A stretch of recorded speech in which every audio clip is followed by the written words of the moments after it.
Heureux, c'est indéniable. Donc, quel est votre ressenti après cette brillante victoire? Ouais, heureux, très très heureux, soulagé. Soulagé parce que ça a été très très très dur. Très dur. On a eu une très très bonne équipe malienne en face, hein, qui nous a posé vraiment beaucoup de problèmes, surtout en première mi-temps, dans les 30 premières minutes.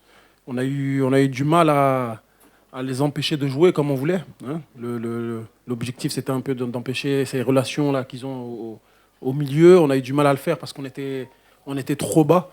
Et ils nous ont mis en difficulté, ils nous ont posé des problèmes. Après, il y a eu le carton rouge en fin de première mi-temps qui vient pas aider.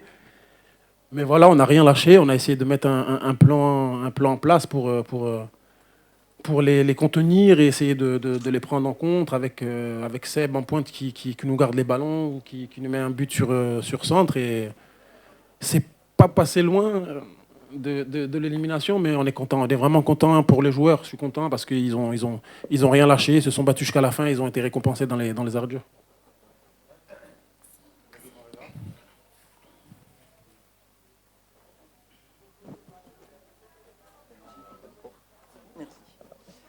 Bonjour Emers. Emmanuel Baranguet pour l'agence France Presse. Mon chef m'a demandé un papier pour demain sur la Côte d'Ivoire. Il m'a demandé quelles étaient les qualités. Alors j'ai dit le mental, le mental et le mental. Je voudrais savoir ce que je mets d'autre, s'il te plaît. Ce que vous voulez, hein. C'est vous le professionnel. Moi, non, oui, le mental, c'est sûr que quand vous regardez le scénario du match, vous vous dites qu'on a été le chercher au mental, mais si vous réussissez à gagner à 10 contre 11 en étant mené 1-0 à 20 minutes de la fin, c'est qu'il n'y a pas que du mental. Je pense que tactiquement, on a été très très très bon. Bon, presque meilleur à 10 qu'à 11 d'ailleurs. Mais non, ils ont fait un super match tactique, hein. Tactique, on a été bien, on les a empêchés, même à 10, de développer le football qu'ils ont l'habitude de développer d'habitude. On a su fermer les couloirs.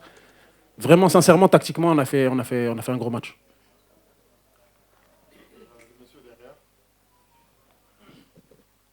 Bonsoir Faye, salut à Dramé et à Abidjan Sport. Alors, après le match de poule, la Côte d'Ivoire était presque éliminée. Et au dernier moment, l'équipe revient dans la compétition. Face au Sénégal, il a fallu attendre après 80 minutes pour revenir encore dans la compétition.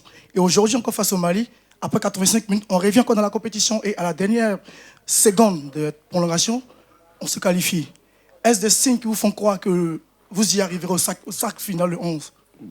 Oui, c'est des signes positifs qui vous donnent de l'espoir. Après, moi, je préférais ne pas avoir beaucoup de suspense comme ça, hein. Je préférais qu'on maîtrise déjà mieux les entames de match. Parce que contre le Sénégal aussi, on a mis 10-15 minutes à rentrer dans le match. Là, pendant 30 minutes, on a eu des problèmes tactiques qu'on n'a pas su régler. Donc, on a eu la chance contre le Sénégal et contre le Mali de revenir à chaque fois. Mais voilà, il faut qu'on revoie un peu nos entames de match et qu'on essaie de maîtriser le match plutôt que de le subir et d'avoir à chaque fois être obligé de ramer, de faire des efforts pour revenir. Donc non, c'est bien, c'est bon signe, hein. C'est toujours bien quand vous gagnez en revenant au score. Mais ouais, si on peut éviter, ce sera encore mieux, je pense.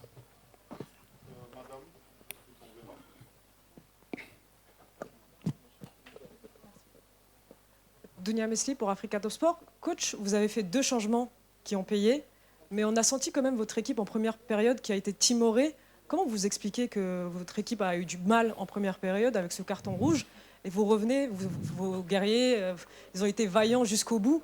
Comment on explique cet état d'esprit, ce changement? En première mi-temps, je pense j'avais tellement accentué sur le fait d'être compact et de refermer, de resserrer les lignes et de fermer les passes à l'intérieur parce qu'ils ont un milieu en losange qui joue très bien, qui combine très bien. Je pense que j'avais tellement insisté sur ça que finalement, on s'est retrouvé bas, on a reculé, on a eu peur, je pense. Par rapport au discours que j'ai eu, c'est vrai que je l'ai beaucoup mis en garde sur ça. Et au lieu d'aller le chercher pour empêcher justement ces passes-là, on s'est mis bas. Et à partir du moment où ces joueurs-là ont du temps, ils sont très très forts et très dangereux. Donc on a subi un peu ça et ça a été mieux bizarrement quand on était à 10 parce qu'on n'avait plus peur de sortir dessus paradoxalement. Et à partir du moment où on sortait dessus, même à 10, on n'a pas forcément été mis en danger.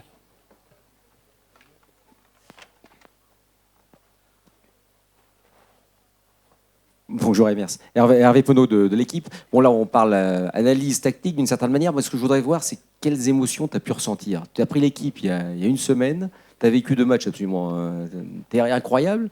Et là, deux fins de mi-temps, la fin du match et la fin de la deuxième période de la prolongation. Qu'est-ce que tu as ressenti à ce moment-là? Tu te dis mais je suis en train de vivre un truc irréel? Ouais, c'est clair, franchement, ouais, ouais, faut être honnête. Déjà, bon, contre le Sénégal, c'était moins marquant que ce soir, parce que contre le Sénégal, on a quand même eu beaucoup plus de maîtrise et qu'aujourd'hui. Mais c'est vrai qu'aujourd'hui, j'ai eu toutes les émotions à un moment dans ma tête. Je ne savais plus où j'en étais. J'ai réfléchi pour savoir quel changement faire. J'avais du mal à y croire. En plus, quand on prend le but à 20 minutes de la fin, je me dis, bon, là, ça va être très, très compliqué. Mais comme j'ai dit aux joueurs, j'ai dit, on était morts après la défaite contre la Guinée équatoriale, on était déjà morts. On a ressuscité le mercredi grâce à la victoire du Maroc, donc j'aurais dit, on n'a plus rien à perdre. En fait. Donc donnez tout, battez-vous jusqu'à la dernière minute. Un match, c'est 90 minutes, voire plus. Et ne lâchez rien tant que l'arbitre n'a pas sifflé la fin du match. Et il y a encore de l'espoir. Et voilà, c'est ce qu'ils ont fait. Il n'y avait que 1-0. Ils ont rien lâché, ils ont été récompensés. Salut Hébert, félicitations. Bon, on a la tête dans les étoiles, mais il faut déjà se projeter vers mercredi et la demi-finale.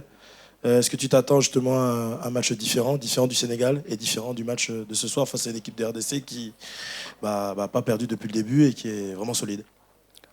Après, quand vous arrivez en demi-finale, vous jouez contre des équipes qui ont de la qualité, parce qu'elles ne sont pas arrivées en demi-finale pour rien. Et c'est une très très bonne équipe qui travaille bien, comme leur coach le disait. Sincèrement, je vais me projeter, je vais me préparer pour ce match à partir de demain. On va tranquillement rentrer à l'hôtel, on va essayer de bien récupérer là, pendant 2 jours et préparer le match du Congo qui sera un match différent. Tous les matchs ne se ressemblent pas. Pardon. C'est une équipe qui est différente de celle du Mali, qui est différente de celle du Sénégal, qui a d'autres forces. Donc on va se préparer pour un match qui sera différent, parce que c'est une demi-finale, parce que c'est une place pour la finale qui va se jouer. Donc il faudra encore une fois tout lâcher pour ne pas avoir de regrets. Bonsoir coach, par ici. Cyprien Kwasi, journaliste à Abidjan.net. Coach, félicitations déjà. Voilà, là, tu viens de sortir d'un match assez rigide, mais là tu perds 2 joueurs, pas des moindres, Kosono Odilon et Dakite Omar. Alors coach, la demi-finale, ça sera sans ces 2 guerriers, quand on connaît le style de jeu. Comment est-ce que tu prépares déjà ta demi-finale?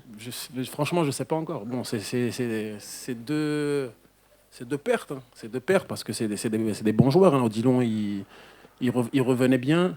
Oumar, il nous apporte beaucoup par son envie, par sa puissance. Donc oui, ce sont 2 grosses pertes, mais après, on a 27 joueurs. On a 27 joueurs, dont 24 joueurs de champ. Donc on va digérer, on va se reposer, on va bien récupérer, parce qu'on a fait 2 prolongations en 5 jours. Donc on va bien récupérer. Nous, avec le staff, on va bien analyser le Congo. On va regarder ce qu'on peut préparer pour jouer contre cette équipe et leur poser le maximum de problèmes. Et puis, on jouera avec les forces présentes. Hein. On sait que Odilon et Oumar seront suspendus, mais on a d'autres armes. Amadou Al-Husseini Touré, Mali, coach, félicitations. Je ne minimise pas vos choix tactiques et autres, mais est-ce que vous ne pensez pas que votre collègue malien vous a presque offert la qualification en désorganisant juste 5 minutes à 5 minutes de la fin toute sa ligne défensive? Je ne sais pas. J'ai pas le temps de m'occuper du Mali et du coach du Mali. Moi. Je m'occupe de mon équipe et c'est déjà beaucoup. Ouais. Martial Gallet, le mandat. Félicitations, coach. Vous, tout à l'heure, vous avez dit qu'on a été bouffé un peu dans l'entame du match comme face au Sénégal. Mais tactiquement, vous avez joué en 4-3-3 face à une équipe du Mali qui est très bon au ballon, qui joue très bien au football. Pourquoi vous n'avez pas densifié plus ou moins votre entrée-jeu, si je peux me le permettre ainsi? C'est un choix tactique. Hein, je sais pas. On est parti avec trois milieux, mais on a demandé aux excentrés de venir aider en rentrant à l'intérieur et de pousser le Mali à jouer sur les côtés pour lancer le pressing. Donc bon, oui, quand vous regardez la composition sur la feuille, on était à 3 au milieu, mais quand vous regardez l'animation, c'était plus 5. On a essayé de le faire. Après, le Mali, c'est une bonne équipe. Hein. c'est pas étonnant qu'il nous ait posé des problèmes. Et il faut pas rougir du fait qu'il nous ait posé autant de problèmes parce que c'est une très très bonne équipe. Voilà, donc coach, on vous remercie et une nouvelle fois félicitations pour la qualification. Merci, bonne soirée à tous.